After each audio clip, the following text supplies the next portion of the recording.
side and just see what happened. But no, they ended up making that split, and it worked out for the big time, Max.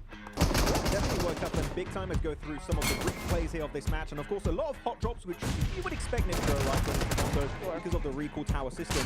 But Alpha 7 losing to R8, definitely an unexpected run of events here in the compound northwest of Rondo. And Alpha 7's got to maybe rethink that hot drop because R8, they're coming in hot, they're swinging into the MENA region. Yeah, it is interesting that we weren't expecting to see 8-7 really not come out on top on that one, but yeah, maybe they'll have a little bit of a rethink. At least now Rondo's done and dusted. They've got some time to think that one through maybe a little bit more. I wouldn't be surprised though if we see them do it again tomorrow, right? Because one time is not a decision make. I think they gotta lose twice before they go, okay, yeah, maybe. So we'll see tomorrow what they've got in store. Yeah, I think it's harder to make that decision too when you end up in second place. You know what I'm saying? Like the recall towers, I mean, it works out big time for them. But at the end of the day, yeah, them losing that fight was pretty tough. I mean, R8, gotta give some big shout out to them. 5 eliminations off the rip in here, really utilizing this whole mechanic to their advantage. Just farming eliminations in the early stages of the game. So, this is a few quick little replays in intro of a fight. I think we both found very interesting. That southern fight on the gas station next to the bridge. Yeah. 4 damage is insane, so I wouldn't doubt that we're gonna see it. Oh yeah, I mean that'd be good to see here, but yeah, this is what we love to see right here. Oh my gosh, at first we thought that Top was clutching it up with that double shotgun, right? Woo. And then Jafar just cleaning it up right there. And you can just see the frustration and talk amongst all these players here back. Okay, genuine question for you guys. Are they going to stop the hot drop? What are we thinking? No. I agree. Unfortunately, I agree. They're going to keep doing it, right? It just seems like something APG would do, and PS team are like, why not? That's their reasoning. Yeah. Who cares about the grand finals? You know what I'm saying? Who cares, Steve? You know, we still got group stage. It's not like we're out of the tournament, right? Right? The tournament, what do you think? Yeah, I think that that's what they're going for, or what that's the vibe right now, but that's definitely not the way to play it. Come on, guys. We've talked about it before, Max especially, right? He's been saying, hey, if they don't make it, if the teams that don't make it to Gauntlet, they're going to have an extra hard time making it to finals through the group stage. You've got to be in that top 7 for the best chance, and it seems like both these teams are kind of throwing that already. Yeah, looking at these replays, though, big highlight on Mar, not only for that final send on to AJ with the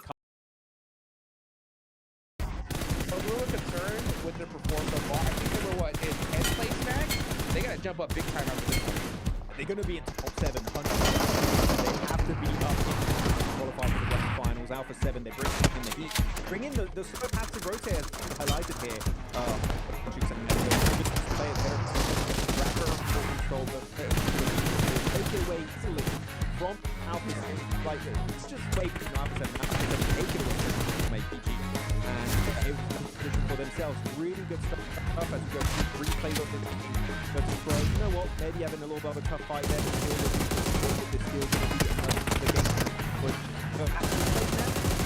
that fight between Zenkia still happening, and then the fight between Regina and everything are so messy. And I think we need to see what the change here from Big 7 because that was all over the place. I think all over the place. I mean, the problem is, right, we've had clashes between Xavier, R8 here, Black is under top of them right here, and also Wolves game. The common denominator is just unable to hold a good defense against that compound, so it's definitely something they need to step up in that regard.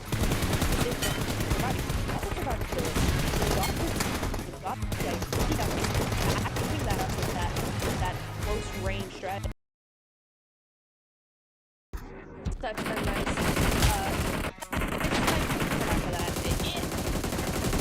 I mean, it was a really good win, but it's those things where it was based on the mistakes of the others, right? And that's not to downplay the top at all, but I do believe we just had a little mistakes coming on there and the back and forth, I want to say that they're not true.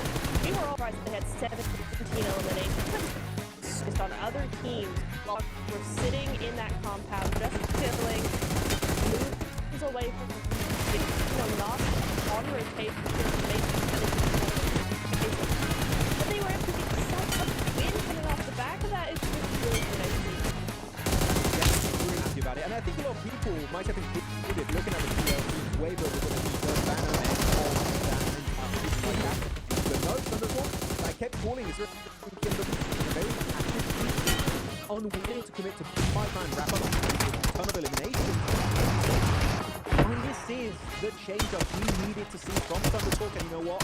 It is perfect to do it here first game of the finale, because again, the performance by this one, elimination, if you did it, chances are you're going to be looking at Oh, they're going to jump.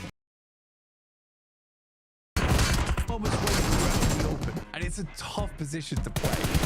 But these initial PK over towards them, holding them in position. It is surprising watching that earlier on, John. It's interesting we're seeing Wrecking Fire on here as well. Not having a good time. Maybe they'll be able to resurge. Not looking good for their 7th place chances. They did come in conflict with plenty of for blood. I see frustration on Silas's face there. Very disappointed with his team as well. Some of the oversight. Scraps. That sounds like